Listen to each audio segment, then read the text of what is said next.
പ്രിയപ്പെട്ടവരെ, നമസ്കാരം. തെരഞ്ഞെടുപ്പ് പ്രചരണങ്ങൾക്ക് ഇന്ന് ഔപചാരികമായി കൊടിയിറങ്ങി. ഏഹ് ഇന്ത്യയുടെ ഏറ്റവും വലിയ ജനാധിപത്യത്തിന്റെ മഹോത്സവമായ ഈ തെരഞ്ഞെടുപ്പിൽ വളരെ വളരെ ആവേശകരമായ പ്രചരണ പ്രവർത്തനങ്ങളാണ് കഴിഞ്ഞ മൂന്നാഴ്ചക്കാലം എല്ലാ മുന്നണികളും കാഴ്ചവെച്ചത്. ഇതിനോടകം നിരവധി അനവധി സർവേകൾ പ്രസിദ്ധീകരിക്കുകയുണ്ടായി. എല്ലാ വാർത്താ ചാനലുകളിലും സർവേകൾ വന്നു.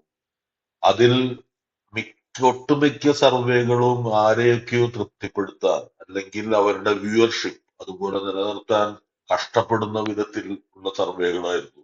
യാഥാർത്ഥ്യവുമായി എൽ ഡി എഫ് പിന്നെ എൽ ഡി എഫിന് മുൻതൂക്കം പ്രവചിക്കുന്ന വിധത്തിലായിരുന്നു ഒട്ടുമിക്ക സർവേകൾ എങ്കിലും ആ സർവേകളിൽ ആഹ്, ഒരു എൽ ഡി എഫ് വിരുദ്ധത ദർശിക്കുന്നുണ്ട്. അത് സർവേകളിൽ മാന്യമായ ഒരു നിലപാടെടുത്തത് ന്യൂസ് മലയാളം എന്ന് പറയുന്ന ചാനൽ മാത്രമാണെന്നാണ് എന്റെ അഭിപ്രായം. കാരണം ഉറപ്പായും ജയിക്കുന്ന എൽ ഡി എഫ് സ്ഥാനാർത്ഥികളെ പല സർവേകളും തോൽപ്പിച്ചു കളഞ്ഞിട്ടുണ്ട്. അത് വളരെ ദയനീയമായ പതിവ് കാഴ്ച തന്നെയാണ്. നമുക്ക് തുടരാം. പാലക്കാട് ജില്ലയിലേക്ക് വന്നാൽ പാലക്കാട് യു ഡി എഫ് ജയിക്കുന്ന ഉറപ്പുള്ള സീറ്റ് മണ്ണാർക്കാട് മാത്രമാണെന്ന് കാണാം. മൊത്തം 12 നിയമസഭാ നിയോജക മണ്ഡലങ്ങളാണ് പാലക്കാടുള്ളത്. അതിൽ യു ഡി എഫിന് ഉറപ്പായും വിജയമുള്ളത് മണ്ണാർക്കാട് മണ്ഡലത്തിൽ മാത്രമാണ്. മറിച്ച് ഈ അതിശക്തമായ ത്രികോണ മത്സരം നടക്കുന്ന പാലക്കാട് ടൗൺ, പാലക്കാട് സീറ്റ്, പാലക്കാട് നിയമസഭാ മണ്ഡലം വളരെ വളരെ പ്രവചനാതീതമാണെന്ന കാര്യത്തിൽ യാതൊരു വിധത്തിലുള്ള സംശയവുമില്ല.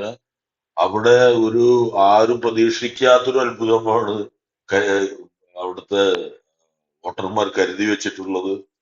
അതായിരിക്കും യഥാർത്ഥ വിസ്മയം ഈ തെരഞ്ഞെടുപ്പിൽ എന്ന് മാത്രമാണ് എനിക്ക് പറയാനുള്ളത്. ബാക്കി മണ്ഡലങ്ങളായ തൃത്താല, പട്ടാമ്പി, ഷൊർണൂർ, ഒറ്റപ്പാലം, കോങ്ങാട്, മലമ്പുഴ, തരൂർ, നെന്മാറ, ചിറ്റൂർ, ആലത്തൂർ യാതൊരു വ്യത്യാസവും ഉണ്ടാകാൻ പോകുന്നില്ല. അതെല്ലാം ഇടത് കോട്ടകളായി സുഭദ്രമായി നിലനിൽക്കുക തന്നെ ചെയ്യും.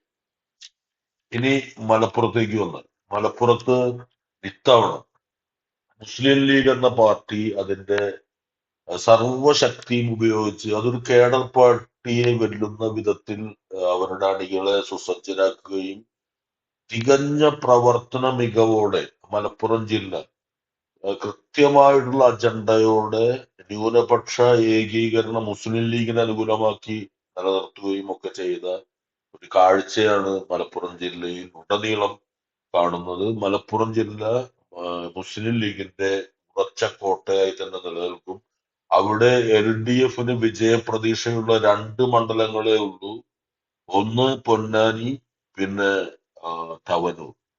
രണ്ടിടത്ത് ശക്തമായ മത്സരം നടക്കുന്നുണ്ട്. തിരൂരും പെരിന്തൽമണ്ണയിലും ഒരു പരിധിവരെ മങ്കടയിലും. പക്ഷേ തിരൂരിൽ മന്ത്രി അബ്ദുറഹ്മാൻ വിജയിക്കാനുള്ള നേരിയ സാധ്യത കാണുന്നുണ്ട്. പെരിന്തൽമണ്ണയിൽ അങ്ങനെ പറയാൻ പറ്റില്ല. മങ്കടയിൽ ശക്തമായ മത്സരമുണ്ടെങ്കിലും മഞ്ഞളാംകുഴി അലി തന്നെ നിലനിർത്താനാണ് സാധ്യത.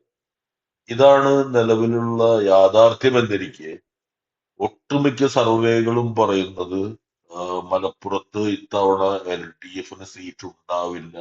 ഉണ്ടെങ്കിൽ തന്നെ പൊന്നാനിയിൽ തുല്യശക്തിയായിട്ട് ഇങ്ങനെ നിലനിൽക്കുന്നതാണ്. അതല്ല യാഥാർത്ഥ്യം.